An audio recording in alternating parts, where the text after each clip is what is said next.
কাশ্মীরের ঘটনা শহীদ পর্যটক ও দেশ রক্ষা করতে গিয়ে শহীদ হওয়া ভারতীয় জওয়ানদের প্রতি শ্রদ্ধা জানিয়ে বাঁকুড়া জেলার জঙ্গলমহলের আর্থিকভাবে পিছিয়ে পড়া পরিবারের কচিকাঁচাদের নিয়ে বাংলা বর্ষবরণ উৎসব পালনে জয়পুর বনফুল রিসর্ট কর্তৃপক্ষ। বাঁকুড়া জেলায় তাপমাত্রা একটু ঊর্ধ্বমুখী হলেও বাঁকুড়ার জয়পুর জঙ্গল মানেই অন্যরকম অনুভূতি। তাই সারা বছর জয়পুর এলাকায় পর্যটনের আনাগোনা লেগেই থাকে। এই গ্রীষ্মের দাবদাহতেও পিছিয়ে নেই জয়পুর পর্যটকদের আনাগোনা। আর আসবে না এবার কেন? কি নেই জয়পুর জঙ্গলে?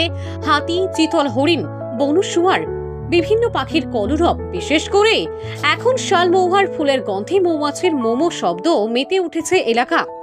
আর বনফুল রিসোর্ট তো এক অন্যরকম, চারিদিকে গাছ গাছালি ভর্তি। এই ভর্তি দুপুর বেলার তীব্র গরমে বুঝতেই পারবেন না এখানে এখন গ্রীষ্মকাল চলছে। এতটাই শীতল এলাকা, পাশেই রয়েছে সমুদ্র বাঁধ, তার অপরূপ সৌন্দর্যই আলাদা। তাই পর্যটন প্রেমী মানুষদের বলবো এই সময় ঘুরে আসুন বাঁকুড়ার জয়পুর পর্যটন এলাকা।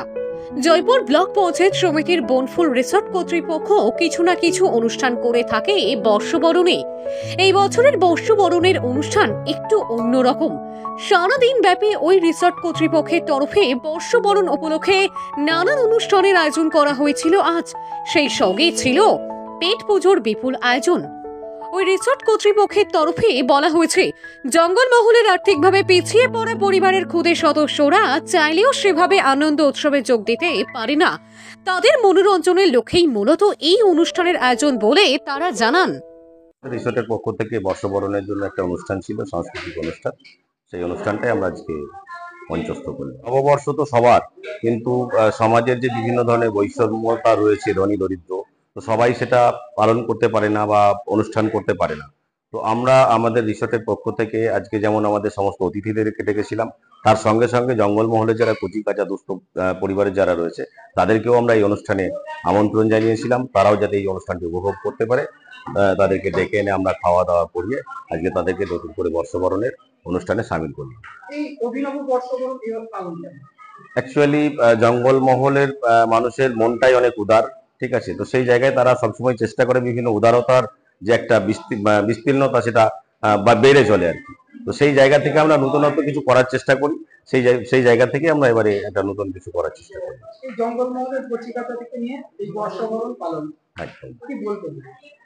এটা তো আমাদেরও খুবই ভালো লাগলো যে আমরা এই ধরনের কচিকাঁচা দুস্থ পরিবার থেকে যারা এসেছে তাদেরকে আমরা সামিল করতে পারলাম।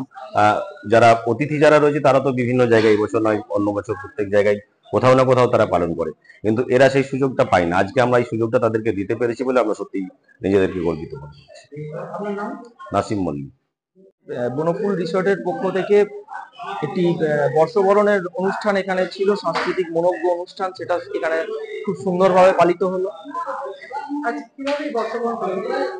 বর্ষবরণ বিভিন্ন সাংস্কৃতিক অনুষ্ঠানের মাধ্যমে এখানে স্কুলের বিভিন্ন দুস্থ পরিবারের ছাত্রছাত্রীরা ছিল, কচিকাঁচারা ছিল, ছেলে মেয়েরা ছিল, তাছাড়াও বিভিন্ন আমাদের এখানে গেস্ট ছিলেন যারা বনফুলের বা বাইরের যারা অতিথি, অনেকে সকলে মিলেই মানে একটা আনন্দের বাতাবরণ তৈরি করে এই অনুষ্ঠানটি পালন করা হলো।